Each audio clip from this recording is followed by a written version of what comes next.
자, 1번부터 보시면 매매를 원인으로 한 등기 청구권은 원칙적으로 10년의 소멸시효에 걸리지만 목적물을 점유하고 있으면 걸리지 않는다. 2번 부동산의 매수인이 부동산을 인도받아 사용 수익하고 있다가 그 부동산을 처분하여 점유를 상실한 경우에 등기 청구권은 소멸시효에 걸리지 않는다. 이렇게 되겠죠.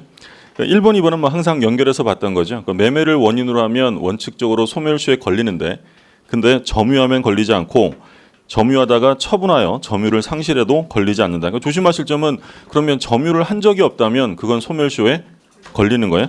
근데 비교했던 건 취득시효였죠. 취득시효를 원인으로 한 등기 청구권은 점유하면 소멸시효가 진행되지 않지만 점유를 상실하면 그때로부터 소멸시효가 진행된다. 근데 바로 소멸하는 건 아니라고 했죠. 몇 년은 간다고 했어요? 10년 구별해 두시고 3번 소유권 이전 등기가 격려되어 있는 경우에는 그 등기 명의는 제3자에 대해서 뿐만 아니라 과로에 대하여도 적법한 원인에 의해 소유권을 취득한 것으로 추정된다.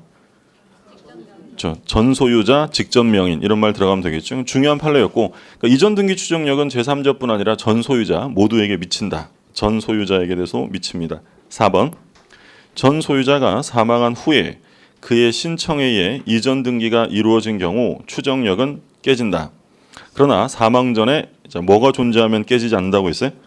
등기 원인. 사망 전에 등기 원인이 존재하고 있었다면 깨지지 않는다라고 했고 5번 물권 중 소멸시효에 걸리는 것은 뭐만 걸린다고 했냐면 용익 물권만 걸리죠. 몇 년에 걸리냐면 20년.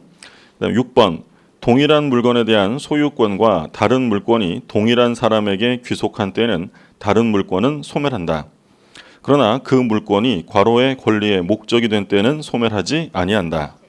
제3자죠. 그래서 원래 이제 제한물권과 소유권을 한 사람이 갖게 되면 제한물권이 혼동으로 소멸되는데 소멸되지 않는 경우가 두 가지 있었어요. 지금 나오는 것처럼 제3자 권리의 목적이 되는 때하고 두 번째는 본인 보호를 위해서인데 본인 보호를 위해 소멸하지 않으려면 권리를 취득하는 사람보다 뭐가 있어야 돼?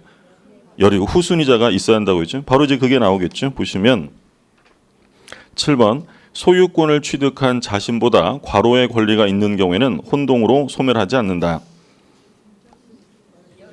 열이죠. 열이. 후순위나 열이 이런 같은 말이니까.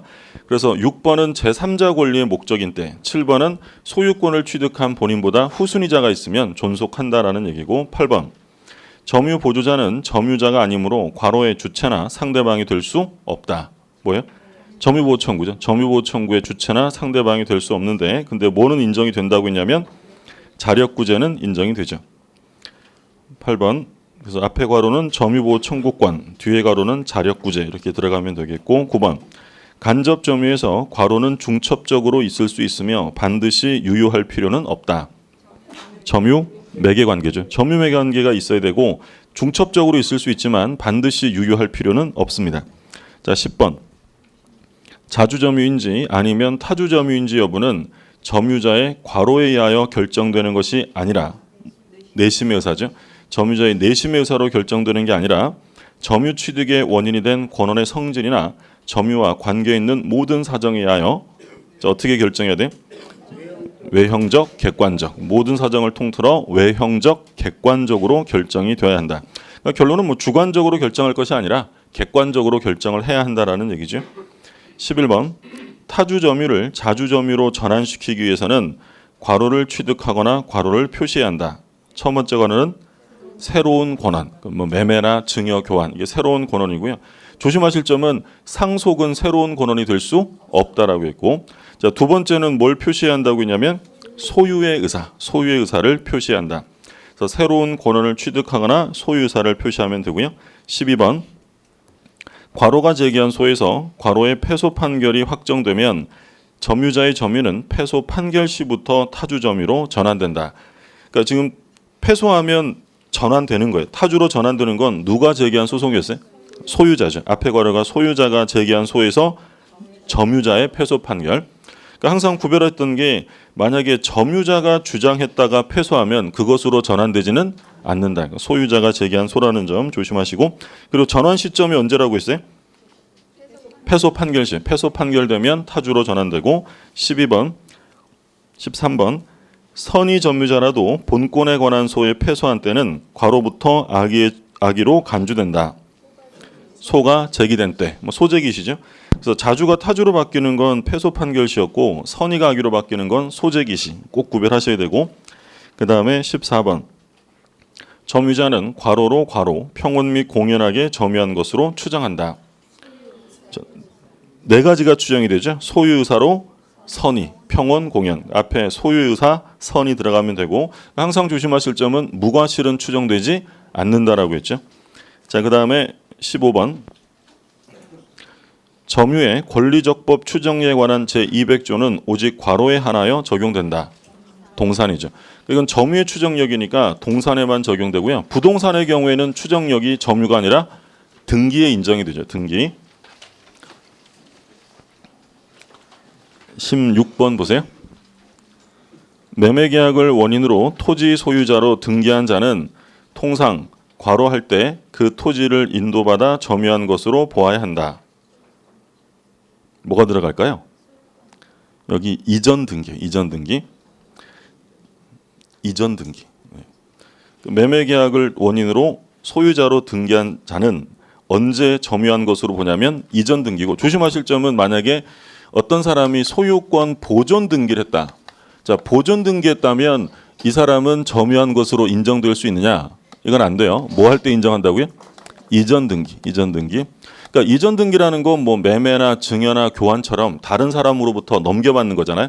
그래서 등기할 때 점유도 넘어온 것으로 인정을 해줘요. 근데 보존 등기라는 것은 다른 사람한테 이전받는 게 아니라 자기가 처음 등기하는 거죠. 그러니까 이건 이전받은 것이 아니기 때문에 점유를 취득했다고 인정해 줄 수 없다는 거예요. 그래서 무슨 등기한다고요? 이전 등기. 보존 등기라고 하면 틀리니까 그거 조심하시고 17번 선의 점유자가 법률상 원인 없이 타인의 건물을 점유 사용하고 이로 말미암아 그에게 손해를 입힌 경우 그 점유 사용으로 인한 이득을 반환할 의무가 없다. 그러니까 17번은 뭘 얘기하는 거예요? 선의 점유자에겐 뭐가 인정이 되냐면 과실취득권. 과실취득권이 인정되니까 부당이득 반환 책임이 없다라는 얘기죠. 18번 점유물이 점유자의 책임 있는 사유로 인해 멸실 훼손된 경우에 선의의 과로 점유자는 그 이익이 현존하는 한도에서 배상 책임을 진다. 자주가 들어가야죠. 그러니까 현존 이익만 배상하면 되는 사람은 선의뿐만 아니라 자주 점유까지 갖춰야 합니다. 만약에 선의라더라도 타주 점유자면 손해 전부를 배상해야 되고요. 자, 그다음에 19번 점유자가 과실을 취득한 경우에는 과로는 청구하지 못한다. 통상의 필요비, 통상의 필요비. 그러니까 조심하실 점은 모든 필요비는 청구하지 못한다라고 하면 틀리는 거예요. 통상의 필요비만 청구할 수 없고요. 유익비는 청구할 수 있어요, 없어요? 있어요. 통상의 필요비만 청구할 수 없습니다. 자, 20번. 점유자가 점유물을 개량하기 위해 지출한 금액, 기타 유익비에 관하여는 그 가액의 증가가 현존한 경우에 하나요. 자, 항상 시험에 나오는 거 선택권자죠. 누구예요? 회복자. 회복자의 선택에 조차 지출 금액이나 증가액의 상환을 청구할 수 있다. 그러니까 돈 줄 사람, 채무자가 선택하는 거라고 했죠. 전세권에서는 유익비 누가 선택해요? 전세권자가요? 설정자가요? 돈 줄 사람이 누구예요? 전세권자예요? 설정자예요? 설정자죠. 그럼 임대차에서는 누가 선택해요? 임대인. 임대인이 돈 줘야 되니까 돈 줄 사람이 선택을 하는 것이고 그 다음에 21번 간접 점유가 성립되어 있는 경우에 침탈의 기준이 되는 자는 누구라고 했냐면 직접 점유자. 그러니까 설령 간접 점유자 의사에 반한다 하더라도 직접 점유자가 스스로 넘겨준 거면 그건 침탈이 아니다라고 했죠. 그 다음에 22번 점유물 반환 청구권은 침탈자의 과로 특별 승계에 대하여는 행사하지 못한다. 선이죠. 선의. 악의 특별 승계인이나 포괄 승계인에게는 당연히 할 수 있고 선의의 특별 승계인에게는 할 수 없고요. 물론 선의의 특별 승계인이 넘겼는데 그 사람이 악의 특별 승계인이에요. 그럼 그 자에게 할 수 있어요, 없어요? 없는 거예요. 앞 사람이 이미 뭐니까 선의의 특별 승계인이니까. 그 다음에 23번 점유물 반환 청구권은 침탈을 당한 날로부터 1년 내에 행사해야 하는데 이는 과로에 해당한다. 출소기간이죠. 출소기간. 그래서 점유 회수에서의 제척기간은 출소기간이다라는 점은 꼭 기억해 두시고 자 24번 상린관계는 인접하는 토지 상호 간의 이용을 조절하는 것이므로 그 규정은 괄호에 준용된다. 전세권하고 지상권, 지상권 전세권이죠. 소유권에 한정하는 건 아니고 물론 이제 임차권에는 준용 조항은 없어요. 준용 조항은 없지만 해석상 인정을 한다. 결국에는 지상권, 전세권, 임차권자 이 사람들에게 모두 상린관계가 적용되는 것이죠. 그 다음에 25번 이웃 토지의 사용에 대하여 이웃 사람의 승낙을 얻지 못하면 법원의 판결로서 승낙에 가름할 수 있으나 괄호 출입에 대하여는 이웃 사람이 거절하면 판결로서 승낙에 가름할 수 없다. 주거죠. 그러니까 일반 토지와 주거를 비교하는 거죠. 주거의 경우에는 반드시 승낙을 얻어야 되고요. 자, 26번 주의 토지 통행권은 배타적 권리에 해당하지 않는다. 그죠? 해당하지 않는다. 그러니까 이건 필요할 때 통행하는 것이지 자기가 배타적 지배를 해서는 안 되고 만약에 배타적 지배를 하게 되면 그 소유자는 즉시 인도를 청구할 수 있다라고 했습니다.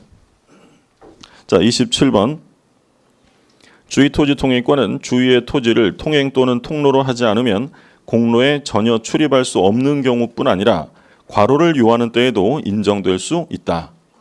과다한 비용이죠. 과다한 비용. 그러니까 주의 토지 통행권이 인정되는 경우는 두 가지예요. 포위되어 있거나 또는 과다한 비용을 요하거나. 그 다음에 28번 과로나 과로로 인하여 공로에 통하지 못하는 토지가 있는 때에는 그 토지 소유자는 공로에 출입하기 위해 다른 분할자의 토지를 통행할 수 있다. 이 경우에는 보상 의무가 없다. 여기서 이제 괄호 안에 들어갈 말을 찾아야 되는 건 마지막 문장에 보상 의무가 없는 경우는 언제냐라는 거죠.